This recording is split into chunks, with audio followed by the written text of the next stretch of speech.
నమస్కారం. ప్రతిధ్వని కార్యక్రమానికి స్వాగతం. రాష్ట్ర ప్రభుత్వం పారిశ్రామిక అభివృద్ధిలో ఉన్నత శిఖరాలు అధిరోహించేలా సింగిల్ విండో విధానాన్ని రూపొందించింది.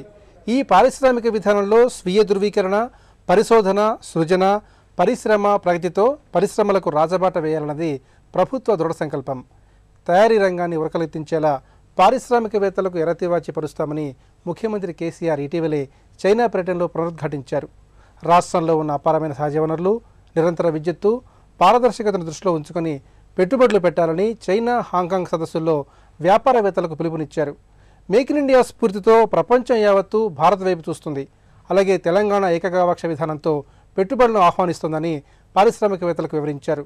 ఈ నేపథ్యంలో తెలంగాణ పారిశ్రామిక విధానం విదేశీ పెట్టుబడులపై చర్చను చేపట్టింది నేటి ప్రతిధ్వని.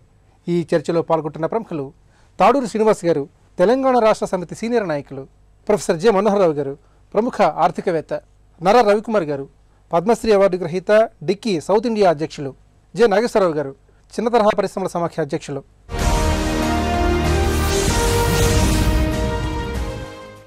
మనోహరరావు గారు, పెట్టుబడులే ప్రధాన లక్ష్యంగా ముఖ్యమంత్రి కేసీఆర్ నూతన పారిశ్రామిక విధానాన్ని ముందుకు తెచ్చారు. ఇప్పటికే రాష్ట్రంలో పలు ప్రసిద్ధ కంపెనీలు పెట్టుబడులు పెట్టడానికి సంసిద్ధతను వ్యక్తం చేశాయి.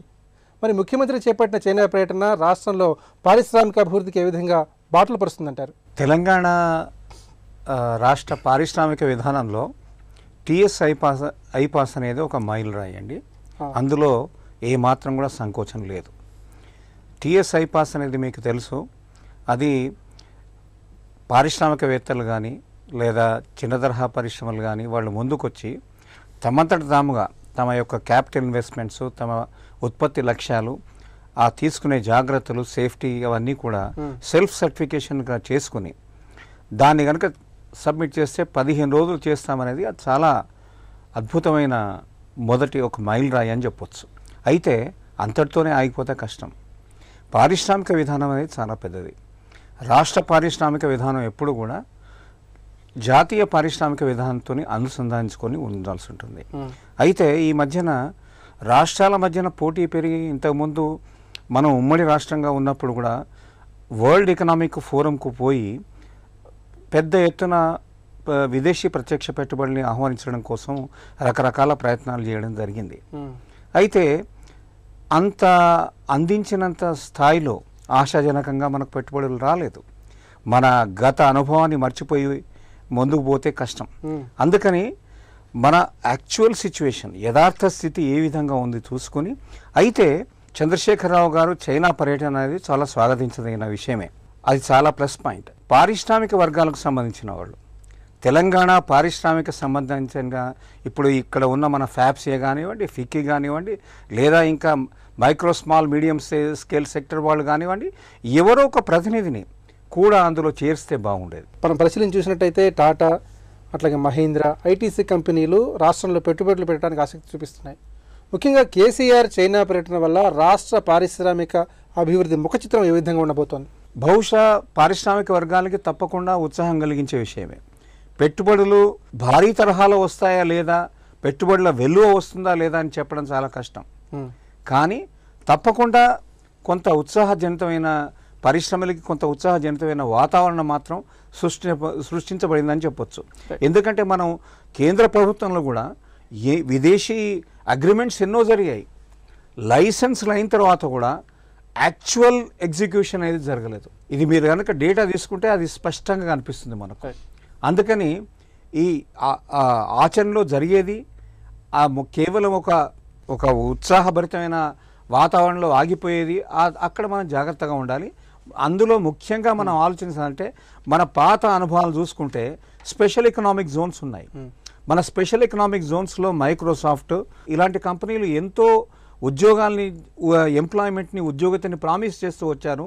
కానీ అనుకున్న స్థాయిలో ఎంప్లాయ్మెంట్ జనరేషన్ జరగలేదు. శ్రీనివాస్ గారు, రాష్ట్రంలో పెట్టుబడులని సాధించడమే లక్ష్యంగా, అట్లాగే రాష్ట్రాన్ని పారిశ్రామికంగా అభివృద్ధి చేయడమే ప్రధాన లక్ష్యంగా ముఖ్యమంత్రి కేసీఆర్ తన బృందంతో చైనా పర్యటన చేసి వచ్చారు. అంతకుముందు కేటీఆర్ కూడా అమెరికా పర్యటన చేశారు. మొత్తంగా తెలంగాణను పారిశ్రామిక హబ్గా మార్చాలని రాష్ట్ర ప్రభుత్వం ఏకైక లక్ష్యంగా పెట్టుకుంది. మరి నూతన పారిశ్రామిక విధానం రాష్ట్ర పారిశ్రామిక ప్రగతిని ఏ విధంగా వేగవంతం చేయబోతోంది?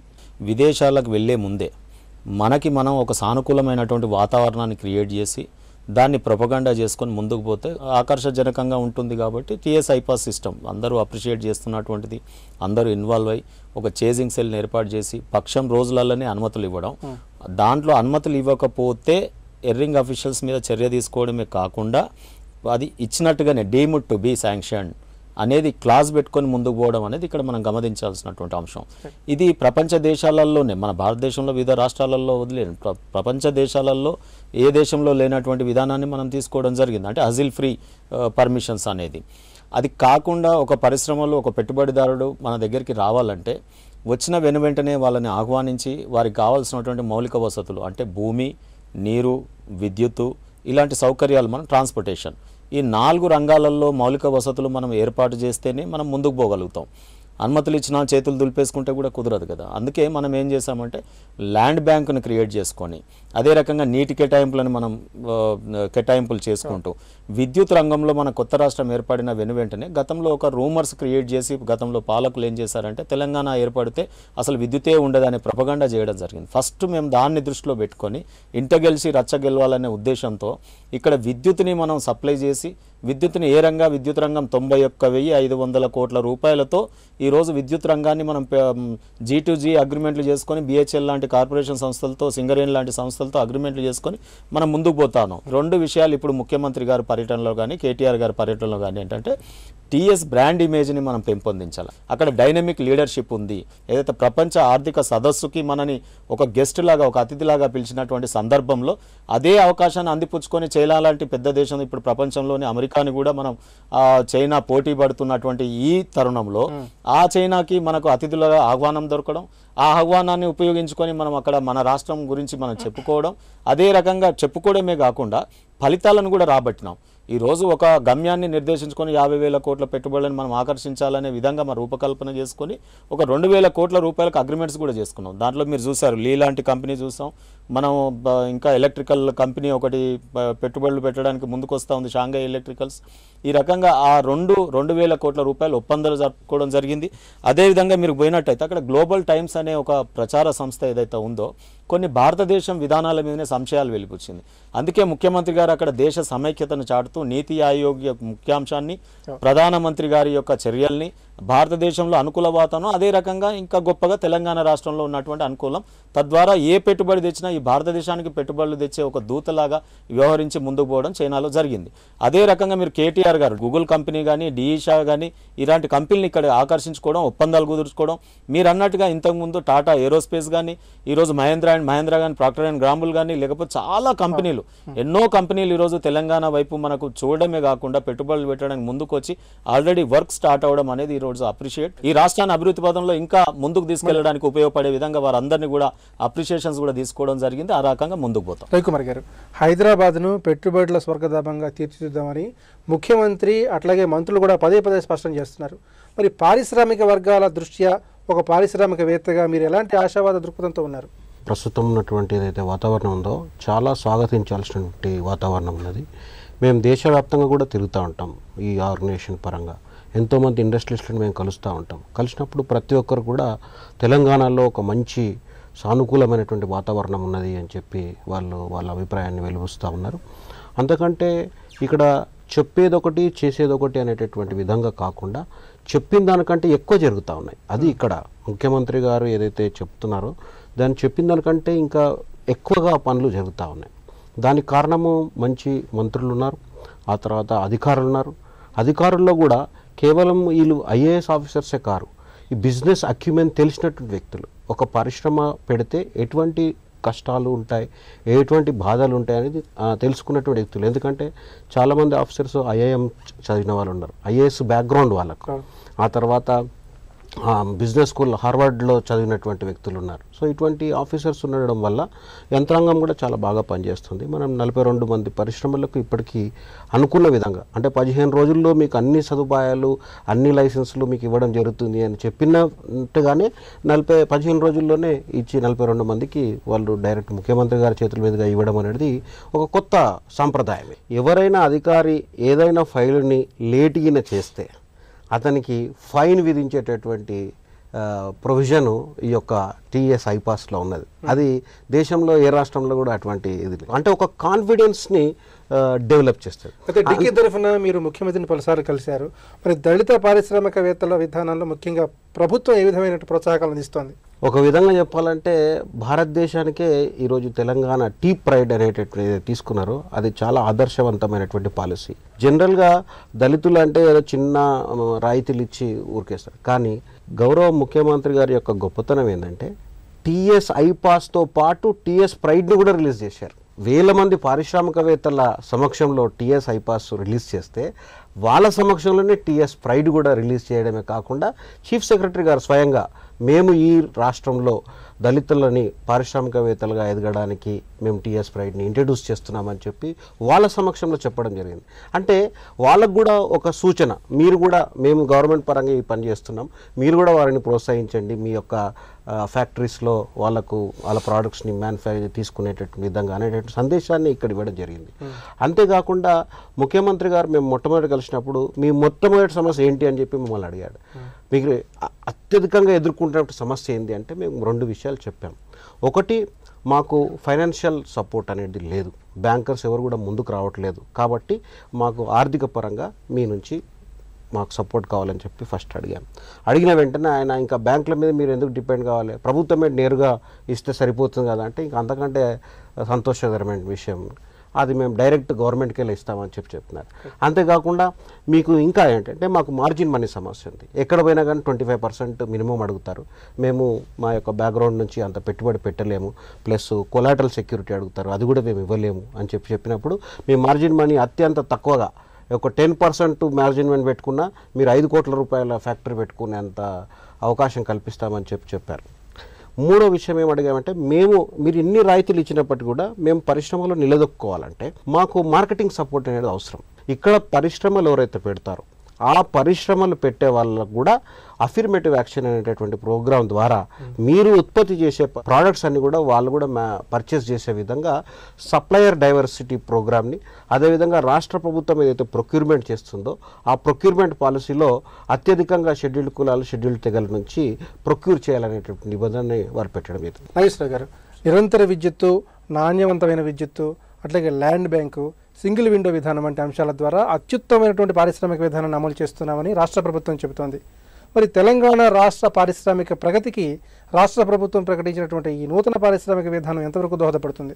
టీఎస్ ఐపాస్ పాలసీ కానివ్వండి, సింగిల్ విండో సిస్టమ్ ఇప్పుడు ఏదైతే ఇంట్రడ్యూస్ చేశారో విత్ అకౌంటబిలిటీ ఏదైతే చేశారో ఫ్రమ్ ముఖ్యంగా మా federation of Telangana small MSME industries Fedsia తరఫున 1.5 సంవత్సరం కిందట అందరం భయపడిన మాట వాస్తవం. ఎందుకంటే మీడియాలో రిపోర్టు వాస్తవికత, అంతకుముందు 6 ఏళ్ళు పవర్ లేక నానాక ఇబ్బందులు పడి ఇండస్ట్రీలు కుదేలైపోయి ముఖ్యంగా ఎంఎస్ఎంఈ సెక్టార్ అన్నటువంటి పరిస్థితిలో కొత్త రాష్ట్రం ఏర్పడితే మన గతి ఏమిటి అని చెప్పిన అందరం కూడా భయపడిన మాట వాస్తవం. కానీ దానికి విరుద్ధంగా ముఖ్యమంత్రి గారు మరి ఆయన తీసుకున్నటువంటి ఒక ఛాలెంజ్ అది రియల్గా ఈ ఎంఎస్ఎంఈ సెక్టార్ నుంచి వారికి అశేష ధన్యవాదాలు మేము తెలియజేస్తున్నాం. అటువంటి పవరు 1 గంట పోకుండా మాకు గత సమ్మర్లో మామూలుగా ఫుల్ పవర్, ఈనాడు కూడా ఫుల్ పవరే ఉంది మాకు. ఏమైనా వారానికి ఒకసారి ఏదైతే మేము వీక్లీ హాలిడే పెట్టుకుంటామో ఆ రోజే అక్కడ వాళ్ళు మెయింటెనెన్స్ కూడా పవర్ స్టేషన్లో వాళ్ళు పెట్టుకుంటారు, డిపార్ట్మెంట్ వాళ్ళు. అదర్వైజ్ పవర్కు నో ప్రాబ్లం. కొత్త పాలసీ పెట్టారు, చాలా మంచి పాలసీ. చైనా వెళ్ళొచ్చారు, ముఖ్యంగా ముఖ్యమంత్రి గారు ఒక పెద్ద టీముని తీసుకొని వాళ్ళంతా వెళ్ళొచ్చారు. అయితే ఈ సందర్భంగా నేను చెప్పేది ఏమిటంటే చైనా ఏ విధంగా డెవలప్ అయింది. గత 20 సంవత్సరాల కిందట మనం చైనా గురించి మనం ఎప్పుడు చెప్పుకునేవాళ్ళం కాదు. కానీ 20 సంవత్సరాల లోపలనే ఎంత ప్రగతి సాధించి వాళ్ళ పాలసీస్ మార్చుకొని కమ్యూనిజం థియరీ నుంచి వాళ్ళు పక్కకు వచ్చి క్యాపిటలిజం అనండి, లేకపోతే పెట్టుబడిదారుల వ్యవస్థను తీసుకొని వచ్చి ఎన్నో విధాలుగా వాళ్ళు డెవలప్ అయ్యారు. దానికి డెవలప్మెంట్ కావడానికి కారణము ఎంఎస్ఎంఈ సెక్టార్. ప్రథమంగా మైక్రో స్మాల్ మీడియం సెక్టారు మొట్టమొదటి డెవలప్మెంట్కు ప్రోత్సాహాన్ని ఇచ్చింది, ఊపు తీసుకొచ్చింది చైనాలో ఈ సెక్టార్. మనకు పెట్టుబడి పెద్ద కార్పొరేట్ సెక్టార్స్కి మనం రెడ్ కార్పెట్ వేస్తున్నాం, వాళ్ళని వెల్కమ్ చేస్తున్నాం, చాలా సంతోషం. వాళ్ళు వస్తారు. కానీ వాళ్ళు ఎంతమందిని ఎంప్లాయ్మెంట్ ఇవ్వగలరు? వాళ్ళు పైన వాళ్ళు వచ్చి ఇక్కడ బిజినెస్ చేసిన తర్వాత వాళ్ళకు 1000 కోట్లు పెట్టి ఇక్కడ బిజినెస్ చేస్తారు. వచ్చిన లాభాలు ఎక్కడికి పోతాయి? వాడి దేశానికి తీసుకపోడా, ఇక్కడే ఉంచడం, మనకే ఇచ్చిపోడుగా. కొత్త కార్పొరేట్ సెక్టార్స్ రావాల్సిందే, బిజినెస్ రొటేషన్ మనకు రావాలి, మనకు కొన్ని ట్యాక్సులు వస్తాయి, ఇవన్నీ మంచిదే. ఈ స్మాల్ స్కేల్ సెక్టార్ మీద ఎక్కువగా శ్రద్ధ చూపాలి వాళ్ళు. చైనా మేము అంత ముందు ఒకసారి వెళ్ళి వచ్చాం. మేము వాళ్లకు ఇప్పుడు ఇక్కడ ల్యాండ్ కొనాలని చెప్పారంటే, ఒక ఔత్సాహిక పారిశ్రామికవేత్త వచ్చి ముందుకు రావాలంటే ల్యాండ్ కొని షెడ్ కట్టి మెషినరీ ఖరీదు చేసి పెట్టాలంటే కొన్ని కోట్లతో కూడినటువంటి పెట్టుబడి పెట్టాలి ఇక్కడ. అట్లా కాకుండా అక్కడ ఏమిటంటే ల్యాండ్ ఈజ్ అవైల్ ఫ్రీ, షెడ్స్తో సహా రెడీగా ఉంటాయి. మీరు బిజినెస్ చేసుకోవాలని చెప్పారంటే yes this is allotted to you on nominal lease basis మీకు ఇచ్చేస్తారు. ఇత ఇంట్రెస్ట్ ఆఫ్ 6 to 8% ఇంట్రెస్ట్ తోటి వాళ్ళకు ఫైనాన్స్ అవైలబిలిటీ ఉంటుంది. మనం make in India, make in Telangana మనం తీసుకురాలేము.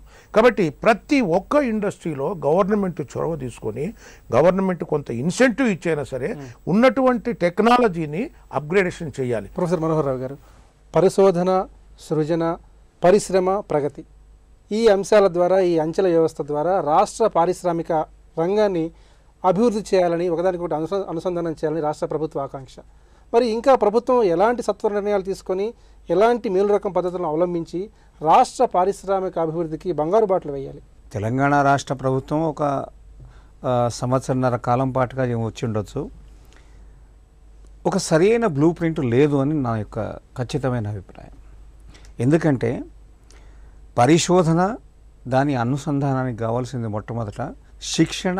మారుమూల ప్రాంతాల్లో కూడా ఇప్పుడు ఏదైతే మనం ఇంతకుముందు పారిశ్రామిక విధానం ప్రకటించినప్పుడు మనం అనుకున్నామో, పాలిటెక్నిక్స్, ఐటీఐలు, ఈ గ్రామీణ శిక్షణా కేంద్రాలు, వాటి ద్వారా ఈ నైపుణ్యాల్ని పెంపొందించుకునే ఒక సమగ్రమైన ప్రణాళిక అనేది స్పష్టంగా రావాలి. పాలిటెక్నిక్లో కానివ్వండి, ఐటీఐలో కానివ్వండి, అసలు ట్రైనర్స్ లేరు, శిక్షణ ఇచ్చేవాళ్ళు లేరు. దానికి డిమాండ్ లేదనా, లేకపోతే మరి దానికి కావాల్సిన ఆ లెక్చరర్లు కానివ్వండి, వాళ్ళు ట్రైనర్స్ కానీ లేరనా, అపాయింట్మెంట్స్ జరగలేదు. ఒకవైపు దాన్ని అపాయింట్మెంట్ అట్లా ఉంచి, ఇకపోతే పరిశ్రమలకు అనుసంధానిస్తూ పరిశోధన జరగాలి. అది రెండవది. ఎందుకంటే ఒకవైపు ఎడ్యుకేషన్ చేసి ఇప్పుడు ఇంజనీరింగ్ కాలేజ్లో వచ్చే గ్రాడ్యుయేట్స్ ఎవరైతే ఉన్నారో, మీకు జాతీయ స్థాయిలోనే ఇంజనీరింగ్ గ్రాడ్యుయేట్స్ అనేది they are not ready for employment అని ఎవరు చెప్పారు? మన మినిస్ట్రీ ఆఫ్ హైయర్ ఎడ్యుకేషన్, మన ఎంహెచ్ఆర్డి వాళ్ళు చెప్పారు. మనకు కావాల్సిన యాక్చువల్ ట్రైనింగ్ స్కిల్స్ అనేది అది జరగాలి. అది మొదటిది. రెండవది, ఇవన్నిటినీ అనుసంధానిస్తూ పరిశోధన రావాలి అంటే మనకు కావాల్సిన ఒక ప్రణాళిక ఉండాలి. మనం ఏ సెక్టర్స్లో మనం యాక్చువల్గా ఇండస్ట్రీస్ని పెంపొందించదలుచుకుంటున్నాం.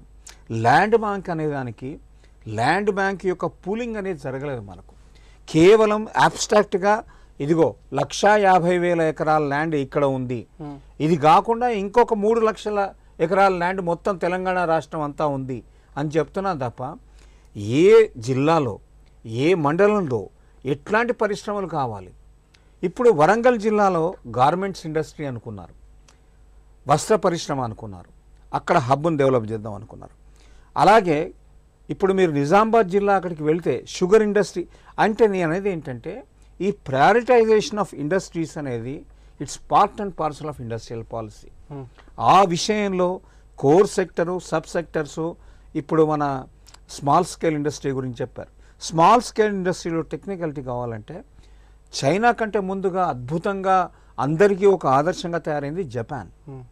జపాన్లో కానివ్వండి, చైనాలో కానీ రెండింట్లో కూడా జరిగింది ఏమిటి అంటే హౌస్ హోల్డ్ విమెన్ వాళ్ళందరికీ ఎంప్లాయ్మెంట్ వచ్చే విధంగా వాళ్ళని ట్రైన్ చేయడం జరిగింది. మనం స్కిల్స్ని పెంపొందించుకోవడానికి ఈ స్కిల్లింగ్ అనే టెక్నిక్స్ని ఒకవైపు కేంద్ర ప్రభుత్వము, ఇంకోవైపు రాష్ట్ర ప్రభుత్వం అనుసంధానించుకుంటూనే ఇప్పటి వరకు జరిగింది ఏమిటంటే అంటే ప్రపంచవ్యాప్తంగా షోకేస్ చేసుకోగలిగాం. తెలంగాణ రాష్ట్రంలో మనం చాలా ఒక అద్భుతమైన ప్రణాళికను వేసుకున్నాము, పారిశ్రామిక విధానం తెచ్చుకున్నాము, మనం ప్రత్యక్ష పెట్టుబడులను ఆహ్వానిస్తాము, విదేశీ వ్యాపారులకు ఇక్కడ అనుకూలమైన వాతావరణం ఉందని. కానీ దానికి కావాల్సిన వనరుల్ని మనం ఇంటర్నల్గా, అంతర్గతంగా మనం డెవలప్ చేసుకోకపోతే అప్పుడు ఆయన అడిగినట్టుగా మరి లాభాలు ఎవరు తీసుకెళ్తారు? పరిశ్రమ ఫలించాలంటే స్పష్టమైన విధానంతో ఏకీకృత అప్రోచ్ అంటే ముఖ్యంగా శిక్షణ, ఇండస్ట్రీ రెడీ ట్రైనింగ్ అనేది జరగాలి. శ్రీనివాస్ గారు, రాష్ట్ర పారిశ్రామిక అవసరాల దృష్ట్యా ప్రభుత్వం అనేక రాయితీలు కల్పిస్తోంది. మరి ఈ రాయితీలను వినియోగించుకొని మానవ వనరులను ఏ విధంగా అభివృద్ధి చేసుకోవాలి? ముఖ్యంగా రాష్ట్ర ప్రభుత్వం శిక్షణ నైపుణ్య కార్యక్రమాలపై ఏ విధంగా దృష్టి పెట్టబోతోంది? పంచాయతీరాజ్ ఐటీ శాఖ మాత్యులు కేటీఆర్ గారు దీని మీద సుదీర్ఘంగా చర్చించి ఎంతోమంది ఇంటెలెక్చువల్స్తో డిస్కస్ చేసి మనం టాస్క్ అనే ఒక ప్రోగ్రామ్ కూడా తీసుకోవడం జరిగింది. స్కిల్ ఇండియా లాగానే స్కిల్ తెలంగాణ కూడా మనం తీసుకున్నాం. నైపుణ్య తెలంగాణలో మేము తీసుకునే ప్రోగ్రామ్స్ ఏంటంటే engineering college Tata aerospace suppose ఏరోస్పేస్కు సంబంధించిన టెక్నాలజీతో కంపెనీ వస్తుంది. వాళ్ళని ముందే అడుగుతా ఉన్నాం, మీకు ఎలాంటి సిలబస్ కావాలి, ఎలాంటి మానవ వనరులు కావాలి. అవి కొన్ని కాలేజెస్ని మేము ఆల్రెడీ మొన్న 42 కాలేజీలను మేము సెలెక్ట్ చేసాం. ఆ 42 కాలేజీలలో కూడా మనకు పెట్టుబడి పెట్టడానికి ఏ కంపెనీ అయితే ఇక్కడ స్థాపించడానికి ముందుకు వచ్చిందో వారికి కావాల్సినటువంటి నైపుణ్యత కలిగినటువంటి మానవులని ఏ రకంగా అందించగలుగుతామో ఆ కాలేజ్ కోర్సులు కూడా మారుస్తూ ఉన్నాం మేము. అంటే ఎంత డిమాండ్ ఉంటుంది, ఏ రకమైన విద్యా కోర్సుల్ని మనం ఇంట్రడ్యూస్ చేయాలనే విధం మీద ఆల్రెడీ శ్రమిస్తున్నాం, ఆల్రెడీ చేసాం. దీని మీద అది పెద్దల దృష్టికి తీసుకొస్తాను. అదే రకంగా మీరు ఇంతకుముందు క్లస్టర్స్ మనం ఫార్మా ఇబ్రాహీంపట్నం సైడ్ మనం తీసుకున్నాం. ఆల్రెడీ ఇండస్ట్రీస్ మనకు పట్టణం ఆల్రెడీ హైదరాబాద్ ఏంటంటే మనకు ఆల్రెడీ కొన్ని పారిశ్రామిక సంస్థ మన ఏపీఐసి ద్వారా కానీ గతంలో ఇప్పుడు టీఎస్ఐఐసి ద్వారా కానీ కొన్ని ఆల్రెడీ ఉన్నాయి మనకి. వాటిని ఇంకా అభివృద్ధి పరుస్తూ మనకు వాటర్ గ్రిడ్ ప్రోగ్రామ్తో పాటు కొంత పర్సెంటేజ్ ఆఫ్ వాటర్ పైప్ లైన్లు కూడా ఇప్పుడే మనం ఇండస్ట్రియలైజేషన్కి ఎక్కడెక్కడ వస్తుందో అక్కడ తీసుకోవడం కూడా జరుగుతూ ఉంది, మళ్ళీ డబుల్ లేయింగ్ ఉండకుండా. అదే రకంగా ఇంటర్నెట్ సౌకర్యం గ్రామాలకు ఇవన్నీ వెర్సు కూడా ఎందుకు చేస్తూ ఉన్నాం అంటే నైపుణ్యత అన్ని రకాలుగా గ్రామానికి పెంచుకొని మీరు అన్నట్టుగా మహిళలు కానీ నిరుద్యోగుల్ని కానీ ఏ రంగంలో ఉన్నటువంటి వాళ్ళనైనా మనం రాబోయే పెట్టుబడిదారులకు అనుకూలంగా మనం ఎంఎస్ఎంఈ ఉన్నది. ఎంఎస్ఎంఈకి ఏంటంటే ఒక పెద్ద కంపెనీ వచ్చినప్పుడు ఈ వాళ్ళకి సప్లై చేయాల్సినటువంటి జాబ్ వర్క్స్ అన్ని కూడా వీళ్ళకి వచ్చే విధంగానే మేము తీసుకోవడం జరుగుతూ ఉంది. ఆ రకమైన పూలింగ్ డిక్కీ లాంటి సంస్థలకు మేము సబ్సిడీ ఇస్తూ ఉన్నాం, కొంత పర్సంటేజ్ కూడా వాళ్ళకి రిజర్వేషన్స్ కేటాయిస్తూ ఉన్నాం. ఈ రకంగా ఎన్నో చర్యలు అన్ని 1.5 ఇయర్లో 6 దశాబ్దాల కాలం పాటు జరగనటువంటి వాటిని 1.5 ఇయర్లో మనం కొంతవరకు ప్రణాళికలు రచించుకోగలిగినాం. ఈ రకంగా రాబోయే ప్రపంచ పటంలో తెలంగాణకు మేజర్ షేర్ ఉంటుంది. ఆ రకంగా ముందుకు పోతాం. కుమార్ గారు, చైనా పర్యటనలో భాగంగా ముఖ్యమంత్రి బృందం అక్కడి పారిశ్రామిక వాడల్ని అట్లాగే సెజ్లను కూడా సందర్శించింది, అధ్యయనం చేసింది. మరి అక్కడ అధ్యయన ఫలితాలు ఇక్కడ ప్రజల ఆకాంక్షలకు అనుగుణంగా ఏ విధంగా ఉండబోతున్నాయి? కేసీఆర్ గారు చైనా పర్యటనకు పోయక ముందుకే దీన్ని ఒక పారిశ్రామికంగా చాలా డెవలప్ చేయాలనే ఆలోచనతో పోయి ఉన్నారు. అక్కడికి వెళ్ళిన తర్వాత ప్రాక్టికల్గా వారు చూసినారు ఇక్కడ ఉన్నటువంటి ఇండస్ట్రియల్ వాతావరణం ఏ విధంగా ఉంది, అక్కడ ఉన్నటువంటి ఇండస్ట్రియల్ వాతావరణం ఏ విధంగా ఉంది. ఫర్ ఎగ్జాంపుల్ అక్కడంతా కూడా ప్లగ్ అండ్ ప్లే సిస్టమ్స్. ఇప్పుడు టీఎస్ఐఐసి ఉందనుకోండి, ఇక్కడ ఇండస్ట్రియల్ ప్లాట్స్ మాత్రమే అలాట్ చేసేటటువంటి పరిస్థితి. కానీ అక్కడ all industrial parts plug and play. ఏ ఇండస్ట్రీకైనా కానీ మీరు మిషనరీ తీసుకెళ్ళి ఎన్ని రోజులు పెట్టుకుంటారో, సంవత్సరం పాటు పెడతారా, 5 సంవత్సరాల పాటు పెడతారా, లీజ్ హోల్డ్ ఇచ్చేస్తారు. ఇమీడియట్గా 1 మంత్లో మీరు ప్రొడక్షన్లోకి వెళ్ళేటటువంటి పరిస్థితి అక్కడ ఉంది. సో అవన్నీ కూడా ప్రాక్టికల్గా చూశారు కాబట్టి తప్పకుండా ఇక్కడ కూడా ఆ మార్పులు తీసుకురావడానికి అవకాశం ఏర్పడుతుంది. అక్కడ నుంచి ఇండస్ట్రీస్ వస్తాయి. ఇప్పుడు వాళ్ళు ఏదో కొన్ని ఒప్పందాలు చేసుకున్నారు, ఆ ఒప్పందాల ప్రకారం ఆ యొక్క ఇండస్ట్రీస్కి ఇక్కడికి రాగలిగితే అప్పుడు ఎంఎస్ఎంఈ సెక్టర్ కూడా పెరగడానికి అవకాశం ఏర్పడుతుంది. ఎందుకంటే అది భారీ పరిశ్రమలు వస్తున్నప్పుడు దానికి అనుబంధ పరిశ్రమలు ఆటోమేటిక్గా ఇక్కడ పెరగడానికి అవకాశం ఉంటుంది. తద్వారా ఈ యొక్క ఎంఎస్ఎంఈ సెక్టర్ కూడా లాభం చేకూరుస్తుంది. అదేవిధంగా మీరు యువత గురించి మాట్లాడుతున్నారు. అందరికీ ఆ స్కిల్లింగ్ ఇండియా పైన ఎంటర్‌ప్రెన్యూర్‌షిప్ మీద ప్రత్యేకమైనటువంటి ట్రైనింగ్ ఇవ్వడంతో పాటు వాళ్ళకు ప్రోత్సాహకాలు ఇచ్చి వాళ్ళకు అండదండగా ఉండి వాళ్ళని పారిశ్రామికవేత్తలుగా తయారు చేయగలిగితే ఈ రాష్ట్రంలో నిరుద్యోగ సమస్య పరిష్కారం అవడంతో పాటు దేశ ఆర్థిక వ్యవస్థను కూడా మనం పెంచిన వాళ్ళం అవుతాం. నాగేశ్వరరావు గారు, చైనా పారిశ్రామిక రంగం నుంచి మన పారిశ్రామిక వర్గాలు ఎలాంటి పాఠాలు నేర్చుకోవాలి? ముఖ్యంగా పరిశ్రమ ప్రగతి నుంచి యువత ఏ విధమైన అవకాశాలు అందిపుచ్చుకోవాలి? చైనా నుంచి వచ్చే కానీ ఇంకా వేరే ఏ కంట్రీస్ నుంచి వచ్చేయైనా కానీ ఒక అప్డేట్ మోడర్న్ టెక్నాలజీ వచ్చి ఇక్కడ వాళ్ళు పెడతారు.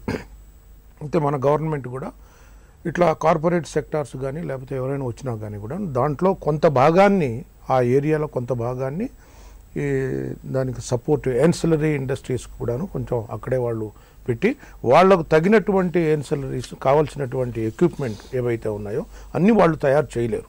కాబట్టి ఇవన్నీ సపోర్టింగ్ ఎన్సిలరీ ఇండస్ట్రీస్ ఏవైతే ఉన్నాయో ఈ స్పాట్స్ అన్నీ కూడాను అక్కడే తయారు చేసి వాళ్ళకి ఇచ్చేటువంటి విధానం కూడా మన గవర్నమెంట్ ప్రణాళికగానే దీంట్లో పొందుపరిచారు. ఫస్ట్ అండ్ ఫార్మోస్ట్ సార్ చెప్పినట్టుగానే నైపుణ్యత పెరగాలి ముందు మనకు. అవి లేక ఇప్పుడు మన తెలంగాణలో కూడా వేరే రాష్ట్రాలకు ఎక్కడికో వెళ్ళి ఛత్తీస్గఢో, ఒరిస్సానో, బీహారో వెళ్ళి తెచ్చుకుంటున్నాం మనం. కాబట్టి ఇక్కడ ముందు ఒక ఐటీఐలు కానీ ఈ టెక్నికల్ స్కూల్స్లో బాగా దీనికి ఇండస్ట్రీకి తగినట్టుగా వాళ్ళకి అక్కడ శిక్షణ ఇచ్చి ఇండస్ట్రీకి పంపండి. We are there to observe them. మేము వాళ్ళని అబ్జర్వ్ చేసుకుంటాం. మన పిల్లలకే ముందు ముఖ్యంగా మనం ప్రయారిటీ ఇచ్చి ఉద్యోగాలు మనం ఇస్తాం మనం. అయితే అటువంటి నైపుణ్యం కలిగినటువంటి యువకులు మనకు కావాలి. ఇప్పుడు యాక్చువల్గా ఎంఎస్ఎంఈ సెక్టార్ ఎట్లా ఉంది, దీని ప్రాబ్లమ్స్ ఏమిటి అన్నది frequent interaction is necessary, not only with the bureaucrats but with the politicians also. విదేశీ పారిశ్రామికవేత్తలు రాష్ట్రంలో పెట్టుబడులు పెట్టడానికి కేసీఆర్ చైనా పర్యటన ఎంతగానో దోహదపడుతుంది. కొత్త పరిశ్రమల రాకతో యువతకు ఉద్యోగ అవకాశాలు లభిస్తాయి. అలాగే రాష్ట్రాభివృద్ధితో పాటు దేశ పురోభివృద్ధి కూడా బాటలు పడతాయని చర్చలో పాల్గొన్న నిపుణులు అభిప్రాయపడుతున్నారు. ఇది నేటి ప్రతిధ్వని. నమస్కారం.